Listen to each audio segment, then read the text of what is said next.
Good morning, मैं हूं आपका दोस्त bong e selling. Last video जिसका टॉपिक था 5 simple steps to increase your sale, उसमें आपका बहुत ही अच्छा रिस्पांस मिला है। उसके लिए बहुत ही ज़्यादा थैंक यू। अगर आप नहीं देखे हैं तो डिस्क्रिप्शन में देख सकते हैं, उसका लिंक मैं दिया हूँ। आज जिस टॉपिक में हम लोग बात करेंगे वो है अमेजॉन सेलिंग फीस एंड उसके हिसाब से आपको प्रोडक्ट जो प्राइसिंग है 2022-23 में कैसे डिसाइड करना है। एक एग्जाम्पल के लिए मैं अमेजॉन का दिखा रहा हूँ, फ्लिपकार्ट में भी सिमिलर है, तो 19-20 का सिर्फ फर्क है। अमेजॉन में जो भी फीस है वो है रेफरल फी मतलब commission, closing fee, weight handling fee and other fees. चलिए एक एक करके बात करते हैं। पहला है रेफरल फीस। मैं एक एग्जाम्पल के लिए जो कैटेगरी लेके चलूंगा वो है मेंस टी शर्ट का। एंड मैं जानता हूँ कि आपका भी टाइम का बहुत वैल्यू है, इसीलिए मैं पहले से ही एक एक्सेल शीट को फॉलो करूंगा। एंड ये एक्सेल शीट भी अगर आपको चाहिए आप ज़रूर कमेंट में शेयर कीजिए, मैं आपको आपके मेल आईडी पे भेज दूंगा। तो जो referral fee mains T shirt पे है वो है लगभग 17% से, मतलब वही 16-17%। अगर 500 के नीचे आपका प्राइसिंग होगा तो 17%, 500 के ऊपर होगा तो 16%। और मेंस टी शर्ट इस कैटेगरी को लिया ही गया है इसीलिए क्योंकि मोर और लेस जो कमीशन है वो 5% से 5-6% से लेके लगभग 22% भी जाता है, तो ये मिडिल में पड़ता है, इसीलिए मेंस टी शर्ट का लिया हूँ। मेंस टी शर्ट अगर आप अमेजॉन में सर्च करेंगे तो देख पाएंगे 30,000 रिजल्ट है, मतलब कंपटीशन भी ज़्यादा है, तो आपको अपना प्रोडक्ट का प्राइस भी कंपिटिटिव रखना पड़ेगा। यहाँ पे आप देख पाएंगे काफ़ी तरीके का प्रोडक्ट है, कोई 350 में भी बेच रहा है, कोई 850 में भी बेच रहा है। तो सुविधा के लिए हम लोग अमेजॉन बेस्ट सेलर को फॉलो करेंगे।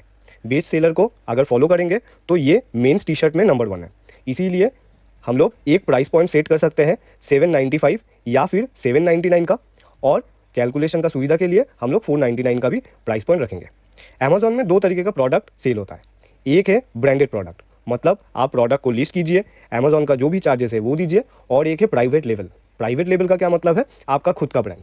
देखिए बड़े ब्रांड में आप प्रोडक्ट को आपको कुछ भी करने का जरूरत नहीं है, सिर्फ जो भी प्रोडक्ट का एसिन है, यूनिक नंबर है, आप उसको पुट कीजिए एंड लिस्ट कीजिए।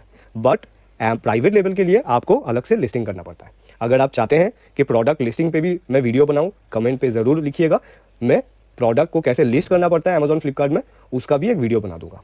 तो प्राइस कैलकुलेशन, अभी हम लोग क्या देखे थे कि पहला चीज जो है वो है रेफरल फी का।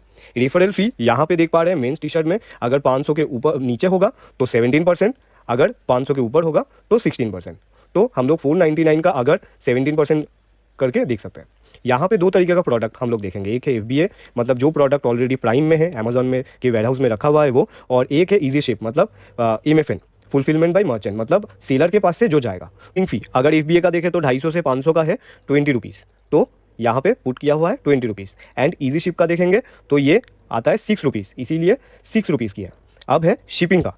शिपिंग चार्जेस को 3 फॉर्मेट में बांटा गया है, डिस्ट्रिक्ट लेवल में लोकल, स्टेट लेवल में regional and all over India में नेशनल।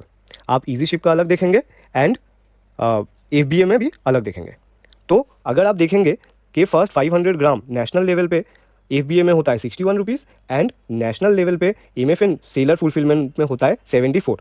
एफबीए में एक और एडिशनल चार्जेस लिया जाता है, वो है पैकिंग चार्जेस। ऑर्डर आएगा अमेजॉन वेयर हाउस से, आपका ऑर्डर जो भी है वो बॉक्स या पॉली में पैक करके टेप मार के लेबल चिपका के वो डिस्पैच कर देगा। इसके लिए पिक पैक फीस लिया जाता है 13 रुपीज़ का। तो ये चार्जेस है। इसके ऊपर अमेजॉन तो ये सब सर्विसेज दिया है, इसीलिए सर्विस चार्ज भी लेगा 18% एंड आपको जीएसटी भी देना पड़ेगा, जो मैं 12% दिया हूँ, किसी किसी केस में 5% भी हो सकता है। तो देखिए आप ये सब चार्जेस अगर कर रहे हैं, डेबिट कर रहे हैं, तो जो भी आपके हाथ में आएगा वो है ये अमाउंट, एंड 799 में भी ये अमाउंट। तो आप अगर देखेंगे कि एक नए सेलर को या फिर एग्जिस्टेड सेलर को यही दिखाया जाता है कि सिर्फ यही सब चार्जेस है, एंड इससे आप 499 में अगर कोई प्रोडक्ट को सेल करेंगे तो 298 रुपीज़ आएगा। एडिशनल अमेजॉन फी क्या क्या है?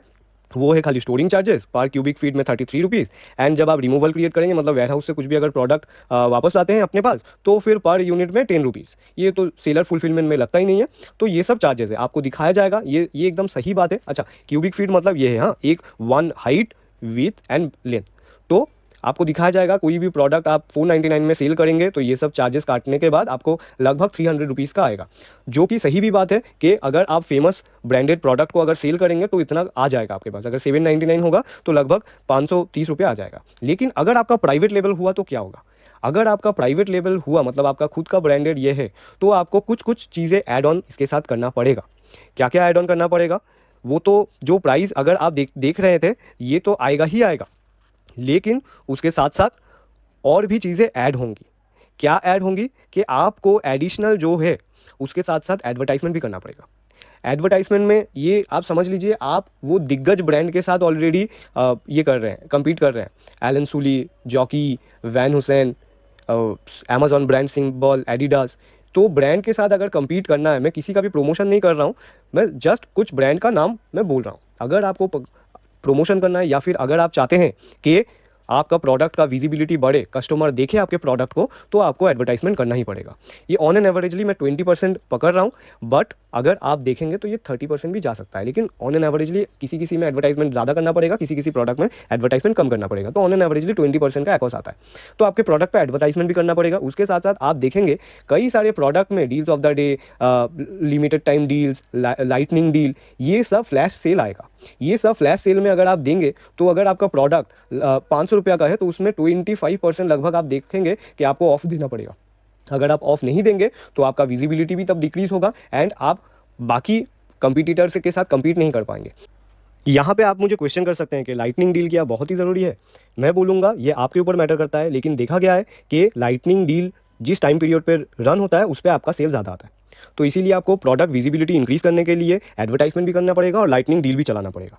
अगर 499 है तो लगभग 25% आप देखेंगे कि कम में लाइटनिंग डील आ रहा है। अगर 799 है तो ये ऑलमोस्ट 20% हो जाएगा। उसके साथ साथ 5 to 20% का रिटर्न भी आएगा।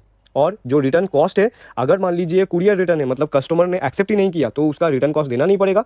इन केस अगर कस्टमर रिटर्न हो रहा है, मतलब कस्टमर खोल के देखा एंड रिटर्न किया आपको, तो उसका रिटर्न शिपिंग कॉस्ट भी आपको ही देना पड़ेगा। तो इसीलिए 5 to 20% रिटर्न का भी आता है।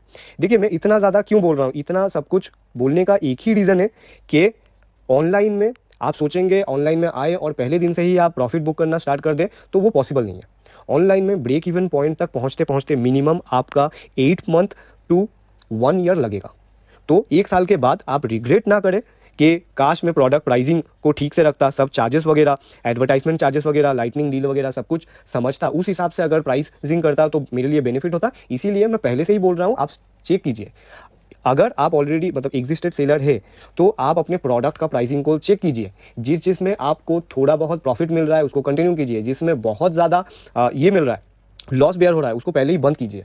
अगर आपका वो बहुत ज़्यादा लॉस बेयर जिस प्रोडक्ट में हो रहा है वो आपका टॉप सेलिंग है, तो उस पे कुछ और भी डेवलप प्रोडक्ट इंट्रोड्यूस कीजिए, उस एसिन पे, उस वेरिएशन पे, ताकि ये जब आप पॉज कर सके, वो डेवलप वर्जन, डेवलप प्रोडक्ट थोड़ा ज़्यादा प्राइस पे आप सेल कर सके। क्योंकि 1 साल बाद अफसोस करने से अच्छा है आज ही आप प्राइसिंग को अच्छे से समझिए, अच्छे से कीजिए। तो commission, closing fee, shipping charges, advertisement, lightning deals, आपका शिपिंग, रिटर्न शिपिंग कॉस्ट, सब कुछ आपको पकड़ना पड़ेगा। एंड उसके साथ साथ उस हिसाब से अगर देखा जाएगा तो पहले ही मैं बहुत ज़्यादा सेलर को देखा हूँ, वो क्या करते हैं, 100-200 प्रोडक्ट बनाते हैं एंड उसका उस हिसाब से कॉस्टिंग विद प्रॉफिट पकड़ते हैं। आपको पकड़ना पड़ेगा कि अगर आपका 10,000 पीसेस है तो उसका प्रोडक्ट कॉस्ट एंड प्रॉफिट कितना होगा। ये जो एडवर्टाइजमेंट है ये 20% या फिर 25%, ये आपको पहले एज एन इन्वेस्टमेंट लेके चलना पड़ेगा। सेलिंग होते होते आपका सेल्स रिकॉर्ड बढ़ेगा, सेल्स हिस्ट्री इंप्रूव होगा। जब कस्टमर जानना स्टार्ट करेंगे आपका प्रोडक्ट को, तब आप थोड़ा थोड़ा करके एडवर्टाइजमेंट कॉस्ट भी इस पे पकड़ सकते हैं। लेकिन पहले ही अगर देखेंगे कि अगर आपका 500 का प्रोडक्ट सेल होकर आपको मिल रहा है 76 रुपीज़, या फिर 800 का प्रोडक्ट सेल होकर आपको 215 रुपये मिल रहा है, तो हर कोई डिमोटिवेटेड हो जाएगा। इसीलिए आप अपने प्राइसिंग को, कैलकुलेशन को अच्छी तरीके से देखिए, क्योंकि सिर्फ अगर आप क्लोजिंग फी ये सब पकड़ेंगे तो देखेंगे जब आप एडवर्टाइजमेंट एंड लाइटनिंग डील वगैरह कर रहे हैं, लगभग 40 to 45% का आपको लेवल ड्रॉप मिलेगा। तो इसीलिए आप प्राइसिंग को अच्छी तरीके से कीजिए। अगर कुछ भी कंफ्यूजन है, अगर कुछ भी जानना है, तो ज़रूर कमेंट कीजिए, मैं उस पर रिप्लाई करूँगा। क्योंकि आपका अगर सेल इंप्रूव होगा, आपका बेनिफिट होगा, तो मुझे उतना ही ज़्यादा खुशी मिलेगा। और अंत में यही बोलूँगा, ये कंप्लीट डिटेल्स जो भी वीडियो में बनाया हूँ, इसका मेन रीज़न है आप प्राइसिंग को समझें। अगर आपको ये वीडियो अच्छा लगा है तो प्लीज़ लाइक कीजिए, सब्सक्राइब कीजिए एंड बेल आइकन को हिट कीजिए, ताकि नेक्स्ट वीडियो में जब भी बनाऊँ आपके पास आ जाएगा। जितना ज़्यादा हो सके आप शेयर कीजिए, ताकि सबको ये प्राइसिंग पता चले, तो हर कोई अच्छी तरीके से सेल कर सके। आपका जितना ज़्यादा सेल होगा, मुझे उतना ही खुशी होगा। Thank you for watching this video. Next time फिर मिलेंगे।